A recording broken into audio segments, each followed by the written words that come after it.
talking about this being a big stage for Roman Reigns. We're going to use this to go into our buy or sell segment. And the first topic that we're going to be discussing is Roman Reigns. What to do with this guy, because the warning signs should be going off right now for whatever reason. I mean, I have my thoughts and I have my theories. Lucas, you know this, on what's going on with Roman Reigns. But we have some suggestions that have been lobbied about. Jim Ross, he was on Solid Monsters podcast, and he suggested the idea of a double turn with Triple H turning face and Roman Reigns turning heel. We also had the legendary Stone Cold Steve Austin on his Stone Cold Steve Austin podcast saying that Roman Reigns needs to turn heel because you pretty much have everyone ready, willing, and able to boo the guy right now. Why not make some money off of that? Why not take that, harness it, throw it into the storyline, and let this guy play that out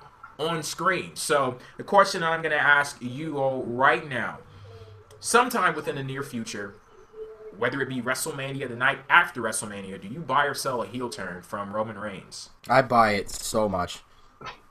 In fact, I've even mentioned a couple times on the show before that him being a heel going forward after WrestleMania is probably the best possibility, because if he does end up facing Seth Rollins or Dean Ambrose, assuming that those would be two of the options for him, he's going to get booed either way. I have to unfortunately sell a Roman Reigns. Why?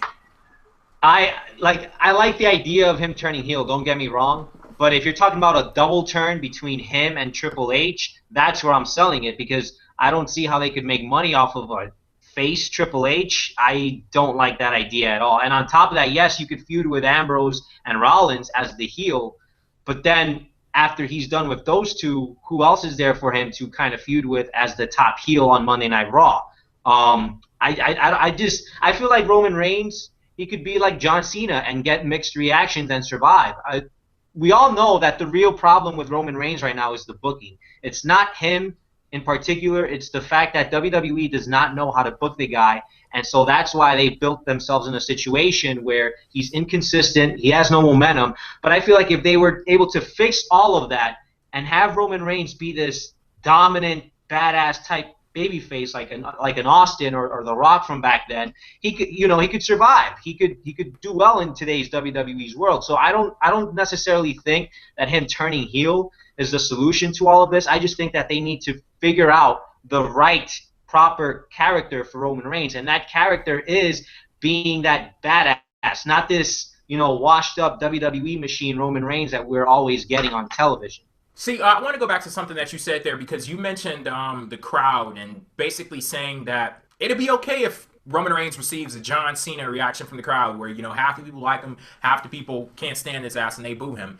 I'm not okay with that from the perspective of where I'm sitting right now, because I'm not going to reduce this whole conversation to how the crowd reacts to Roman Reigns. I'm looking at Roman Reigns and I'm seeing how I'm receiving Roman Reigns. And if the guy is not entertaining to me, I don't give a damn. They could boo him, cheer him, do whatever the hell you want to Roman Reigns, the crowd. When it comes to me, I want to be entertained by the guy. I've seen splashes of brilliance from him, and I want that to continue. And I think for that to continue, I want to see a heel turn from Roman Reigns. So I'm not buying the whole double turn. I'll buy a heel turn. So you don't think Roman Reigns. So you don't think it's necessarily about the booking with why it's been inconsistent? Like, you've seen the good and the bad in Roman Reigns, because I think he could be good if he was booked that way consistently.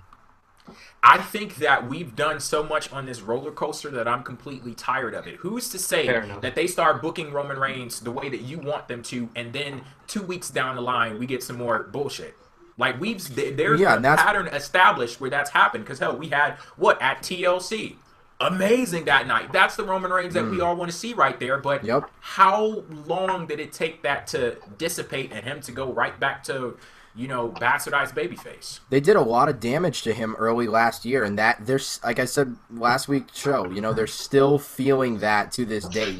that really hurt him so bad because he was honestly very well liked, especially when the Shield was still together. But he wasn't even that disliked until it seemed that he was going to be the next John Cena. That's what has scared people. So to really move away from that, having him be a heel or at least a tweener, a guy who doesn't give a damn, is what they need to go with. So yeah, I don't really need the double turn necessarily, but I certainly think Roman Reigns coming off as more of a bad guy is just going to play right into it. In fact, I think he might get more cheers if he's playing more of a bad guy because people are going to admire that and they're going to like that it's something different. Funny? It would be funny, wouldn't it?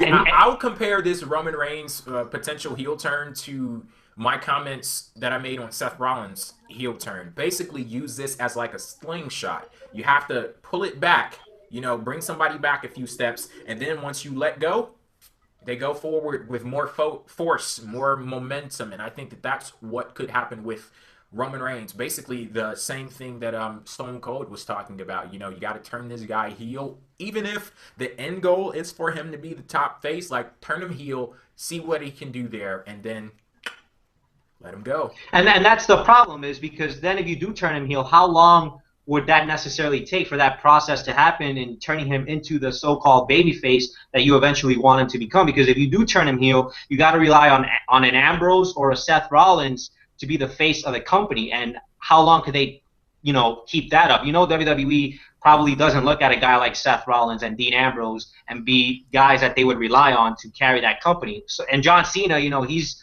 with the injuries that have happened to him over the years, I don't think that Cena would be there consistently. So that's another reason why I think it wouldn't be necessarily smart to turn Roman Reigns heel. See, I see what you're saying. Like, you're looking at the bigger picture. Like, it's basically easier said than done to turn Roman Reigns heel because it's not as if that's some situation that's like in a vacuum. It expands to WWE as a whole. So I understand what you're saying, but I think that with what they're doing with Dean Ambrose right now, even if they don't know it, they're creating a top babyface right there. And damn it, why not get some mileage out of it? Why not? Because, he's there. The crowd reaction is there. You have, the talent is there. The character keeps developing on a weekly basis. Like, why not take advantage of that?